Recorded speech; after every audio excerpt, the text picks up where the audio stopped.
Welcome to the Bald Brad Show. In our episode, we'll be looking at 4 examples and screenshots of critical race theory that has lied within these mathematic textbooks that were ultimately rejected from Governor Ron DeSantis as well as Florida Department of Education. Now, as always, folks, if you want to support the Bald Brad Show, make sure you hit that like and subscribe button and share this link with your friends and family all over social media. With that being said, this is breaking from Fox News, and they say here, the state of Florida has released 4 examples from textbooks it has rejected from its school system amid concerns over the promotion of critical race theory and Common Core principles. Now, I am glad they are releasing these examples because these progressive leftists were going all over TikTok, all over Twitter and Instagram, all over social media going, oh, well, they're not releasing anything. How do we know it's really real? There's not really critical race theory in this, blah, all this stuff, right? So I'm glad we have screenshots here that are from the Florida Department of Education. Now, I think we should do a little bit of background here because I think there's some misconceptions of exactly what's going on. A lot of people are going, well, all these textbooks, the 41% of them that were rejected from Ron DeSantis were all critical race theory, which just isn't true. Majority of these textbooks didn't have critical race theory in them. They just didn't meet the standards of Florida's Department of Education. Well, why didn't they meet the standards? Before, Florida used to opt into what's called Common Core. A lot of states in the United States use Common Core standards within their education system. And what Common Core promised was that students would continually excel through their education from K through 12. Well, when Ron DeSantis was looking at the data a few years ago, he saw that his students were pretty much plateauing, which wasn't what Common Core promised. And so he said, I don't want my students to plateau, although they're doing okay. I want them to excel in their education. So I need to create new standards that are going to help them along their way through their academics to excel within their education. So when he did that, it posed a problem because a lot of these publishers that create these textbooks are catering to Common Core. And so when he asked for these publishers to issue textbooks to him so he can analyze them and see, it wasn't so much of just looking for critical race theory, although that is a problem, but it was really to see if they abide by the standards that the state is going by. So that's what brings us to modern day here of why there was so much rejection within these textbooks. But we also have examples of critical race theory, which we're about to jump to in a moment.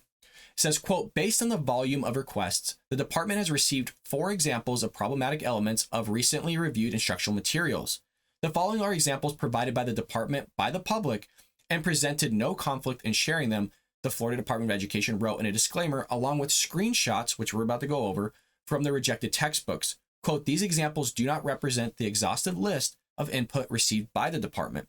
The department is continuing to give publishers the opportunity to remediate all deficiencies identified during the review to ensure the broadest selection of high-quality instructional materials are available to the school districts and Florida students. So basically they're saying, look, this is what we found. If you want to make corrections and you want to change them, we're more than happy to go through and utilize your textbooks, but these are the changes that need to be made. And if you're a publisher, you would say, why not? You know, it's money for you. It allows you to grow your curriculum, all sorts of stuff. So I like that they're going back and saying, hey, if you want to make these corrections, we'll go ahead and use your material. If not, see you later. Well, here's an example from one of the textbooks that says the bar graph shows the difference among age groups on the Implicit Association Test that measures levels of racial prejudice. Higher scores indicate stronger bias. So I'm looking at the bar graph to the left, and they have age groups here, and they have a bunch of scoring from 26 to 46, which actually poses a problem as well, and I'll zoom in on that in a moment. But here's the problem, is yes, you're talking about racial prejudice, but look at the one on the right-hand side, measuring racial prejudice by political identification. And then you have very liberal on the bottom left, all the way to very conservative on the right, which is implying that conservatives in general have more of a racial prejudice than those that are liberal, which why are you indoctrinating children based on that? Even if the data was true, this is not necessarily something that you want to incorporate within education because a lot of times kids have follow-up questions regarding this. Furthermore, a lot of times when you're looking at this type of data, not only are you asked to do calculations that are presented upon it, but you need to provide interpretation of what the data is showing. And so that's something that's usually met with a standard or something you try to incorporate when teaching bar graphs. So it does pose a problem here because students are expected to analyze data and be able to understand and comprehend what it's showing.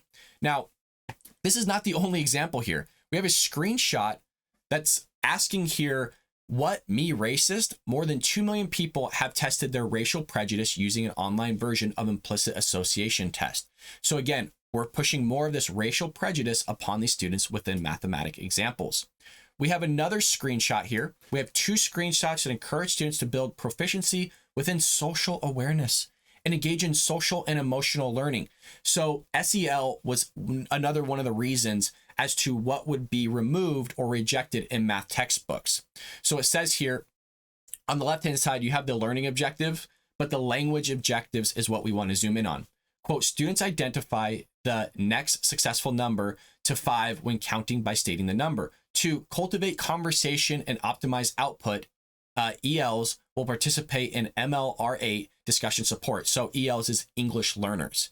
So again, you're promoting this emotional learning within the mathematics textbooks that Governor Ron DeSantis and the Florida Department of Education are not looking for. It says here, the Florida Department of Education did not immediately respond to a request to comment from Fox News. Florida's Department of Education rejected 41% of math textbooks submitted for use in the state's public schools last week, citing critical race theory and other issues with the textbooks, which is what I talked about before. Now, you might be looking at it going, well, this doesn't seem like a massive issue. Definitely the bar graph one I didn't really like from a teacher's perspective. And I'm not a big fan of SEL. It's something they're trying to push within the school system. I just had a training on it before that they're trying to implement in many departments. They usually start with the English department, and at the very end, they'll implement this stuff in the STEM fields in some way, shape, or form. But remember, folks, these are just 4 examples. He went through a lot of textbooks here and kind of picked and choose which ones had their problems. And look, he's giving them an opportunity to remediate and fix the issues that they saw. He just doesn't want these certain things within the textbooks. And I agree with them. I think within math, we should try to remove as much bias as possible.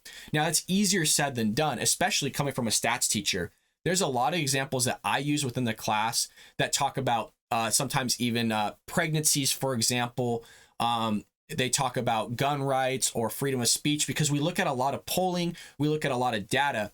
And one of the things that they want to see within Common Core, that's what I abide by, is that we utilize real world examples that students can look at and extract data from and come and interpret a conclusion through writing or through different types of calculations.